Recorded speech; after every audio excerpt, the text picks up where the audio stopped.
From my understanding, Robbie was out on the porch. It was approximately around 7:30 in the evening, and had his wife and two boys down in their basement, and heard on the radio that there was a tornado 3 miles west of Aurora here. So he headed down to the basement, put everybody in their storm shelter. Said when he was standing on the porch, he could see the tornado to the west, a pretty big V off to the west of their house here, and no more than got down in the basement, got the kids in the storm shelter, and it hit. Kind of described it as the traditional train running over the top of your house.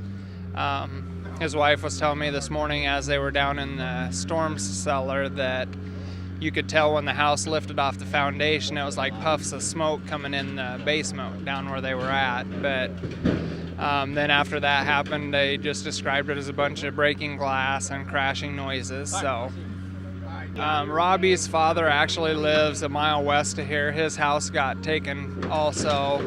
There's a house a quarter mile west of that further that has got significant damage.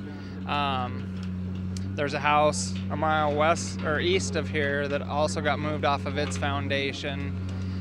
These are things that I know for sure. So there's damage. The feedlot down here had a lot of buildings and grain bin damage also. So from my understanding, it started over in the Giltner location, and my cousin was over there helping him spot, and a grain bin got ripped off the foundation there. So it pretty much tracked, in my understanding, straight to the east. So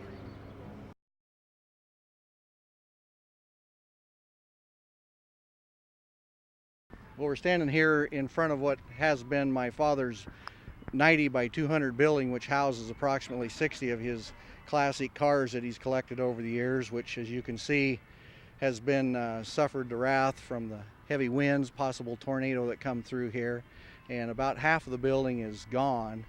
And we're in a process of trying to recover the cars out of here so that we can move them to a more secure location so we don't lose any more damage to the vehicles. There's a kind of a small area, probably a couple miles wide and 5 or 6 miles in length, that's been hit very extensively, and outside of that area there's probably 40-50 pivots that are destroyed. So fortunately, I don't know that there was a lot of damage in town. It's mostly confined south of town to clear to the interstate.